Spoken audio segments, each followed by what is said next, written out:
turongeye turabasuhuje mugire ibihe byiza bantu mukurikira Habijid Nduba TV, ikaze ku murongo mugari kabisa ubaha ibintu bigezweho. Guys, reka mbabwire ikintu cy'ingenzi kandi gikomeye. Uyu munsi ndimo ndashaka kugira ngo mvuge ku kintu cyo gusoma agatama. Gusoma agatama, kariya kantu kararyoha cyane, karamirika. Ariko ikibazo ni kimwe, igihe umuntu akigasoma nimbivuga ariko ntagire umuntu hera ibuye cyangwa ngo avuge ngo harya ufite amamodoka ngahe, ngo ufite amataje angahe. Njye ndi kuvuga iby'ubushakashatsi bugaragaza umuntu umara igihe kinini, wenda mu kwezi akajya yo gusohoka, akajya mu bari akanywa, akaryoshya kwa kuri tubyita, uwo muntu ari kure cyane yo kwitwa izina umuherwe pe. Niyo yakwitwa umukire ariko agomba kuba nibura ari uko yafatishije. Ariko ndagira ngo byumvikane neza ko ndi kuvuga umuntu ugitangira kwiforuma, agahita atangirana n'ubwo buzima bwo kuryoshya, ujya mu bari bwiza, ugasohokera ahantu heza, ukanywa, ukarya, ukishima. Ibyo bintu byakabaye bikorwa n'umuntu wagezeyo kabisa, wa muherwe wafatishije wa nyawe. Ibyo rero bisa naho ari ukwigana abakire baba baramaze kugafata, kugira ngo ubyumve neza. Rero niba uzi ko uba muri ubwo buzima ukaryoshya cyane, ukanezerwa, ukabyina kakahava, mbese ukagaragara nk'umuntu urenze cyane, ukabaho mu buzima buhenze bwa gisitari, icyo gihe wibuke ko bigufasha gutakaza amafaranga menshi cyane y'umurengera kandi atazagaruka.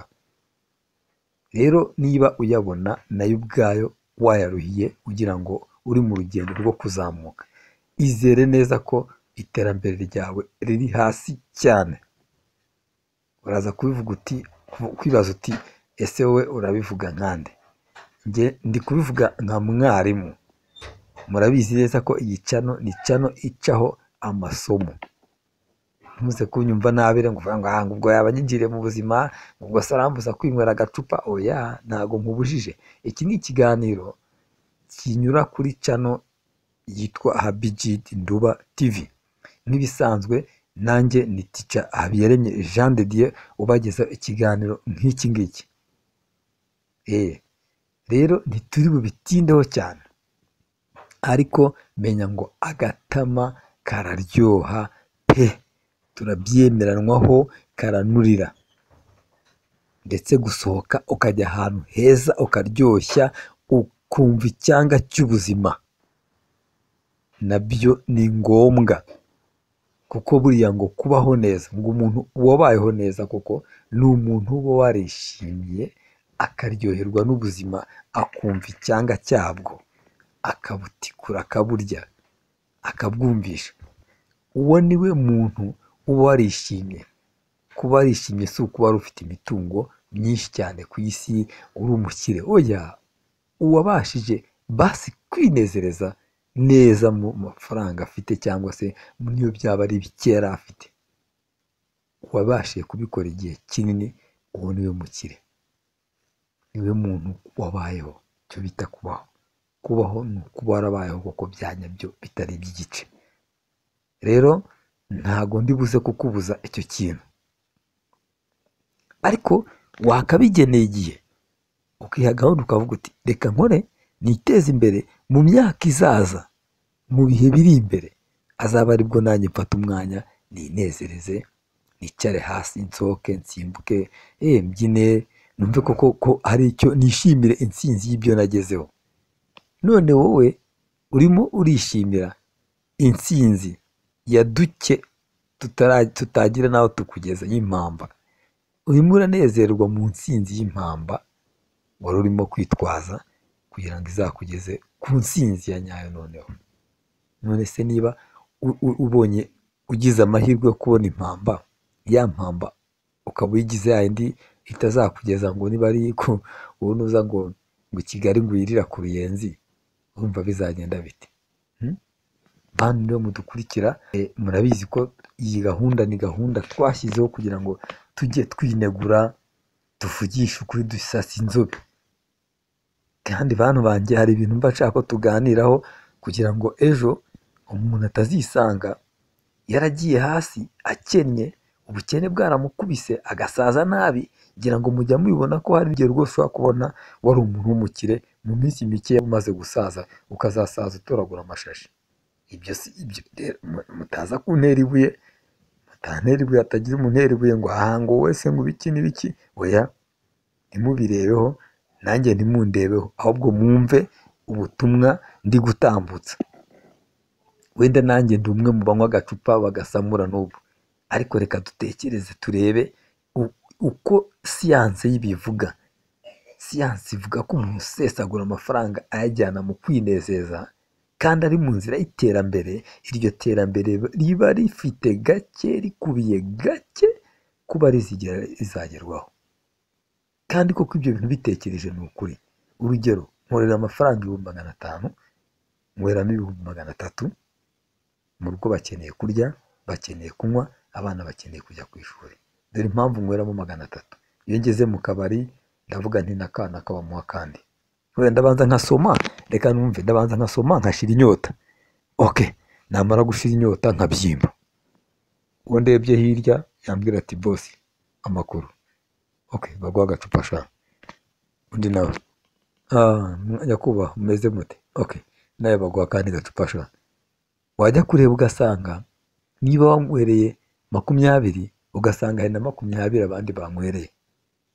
Urimo urakora double, kandi iyo double uri gukora ntabwo uhise nanone uyisubizaho nibura ngo nayo ikore double yayo nanone. Byakabaye byiza niba unywereye bya 20,000 wagahise ukora double ugahita winjiza 40 ako kanya. Ni bishoboka biteze? Ntabwo ibyo bintu bibaho, ntabwo bibaho. Nshuti yanjye, mugenzi zacu, mujye mureka tubabwire, tuvugishe ukuri, twe kujyaho ngo tubeshye. Ntabwo ushobora gukira uri mu nzira y'iterambere wihata ku cyo kunywa cyane, wihata ku ndaya, wihata ku munezero, winezereza cyane, kuko bizagufasha gusora. Ziriya ni inzira zoroshya kurya amafaranga kandi nziza. Akabari, hoteli, ibikorwa pe bidufasha kurya amafaranga byarubatswe, noneho wagera muri Kigali ukagira ngo ni iki se? Ibikorwa bifasha umuntu kurya ku mafaranga ye akayanezererwa birahari hano muri Kigali no mu Rwanda hose. Si ibi ni ibintu bireba buri muntu wese, ni mu Rwanda hose. Kandi ubwo nta nubwo ari mu Rwanda gusa, ni ku isi yose hubatswe ibikorwa pe, kuko abantu bakeneye kwinezeza, abantu bakeneye kuryoherwa n'ubuzima, kuko bakumva icyanga cyabwo, kuko hagiye habaho byinshi bibarurira, bibasharira. Ariko nanone ku nzira, ku mukire we si uko abibara. Umukire we n'undi muntu, umuntu uzaba umuherwe, uzitwa umumiliyoneri, ugatunga miliyoneri, umiliyoni, amamiliyoni, uwo bafite ukundi kuntu atekereza gutandukanye, arihariye, ntashobora. Niyo wamujyana mu kabari ni ukugura 1, 2 agahita yitahira. Arabizi neza ko kuba ari gufata ayo mafaranga akayakoresha muri ubwo buryo, ejo he arimo kuharimbura, arimo kuhasenya kandi ataranahubaka.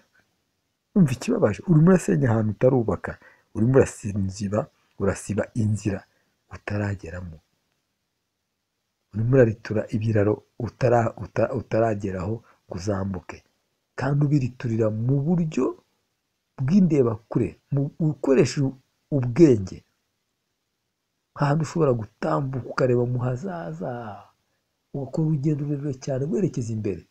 Ibiraro byose urimo urabisenya byazakugeza ku rugendo aho werekeza. Niba uyu munsi ukoresha amafaranga nabi, tekereza ko cya kiraro cyari kuzanyuraho, wenda kugera wenda ahantu hazatuma wubaka etaje, ariho wari ugiye kwambuka ngo ukure amafaranga, tekereza ko ukirimbuye. Ejo bundi niwongera utekereze ko ya modoka yari kugitwara ibintu uzacuruza bikabasha kuvamo ya etaje cyangwa ya kadasitere nziza ugize gute, uyirimbuye. Okay, bagenzi banjye rero, muradukunda turabizi, ariko twibukiranye neza ko rwose niba ufata agatama ku kigero gikabije kandi inshuro nyinshi, rwose ibiraro byose bizakujyana n'imihanda yose izakugeza nawe ku izina ryo kuba umuherwe, umumiliyoneri, urimo uraritwika, urimo urabirimbura. Reka tuvugishe ukuri, twe kubeshya. Uravuga uti mfashe ibihumbi 10 ukaza byose wabirimbuye. Ubwo ni ibiraro, ubwo ni ibiraro by'iterambere, ni ibiraro, ni imisingi yari kuzacishwamo wenda amazi uzakaraba, ni imisoro ya leta, by'amashuri yari kuzubakwa, byose urimo urimbura. Murakoze rero, Imana ibarinde. Mukore subscribe, like, share na comment kugira ngo tujye tubana. Ciao ciao.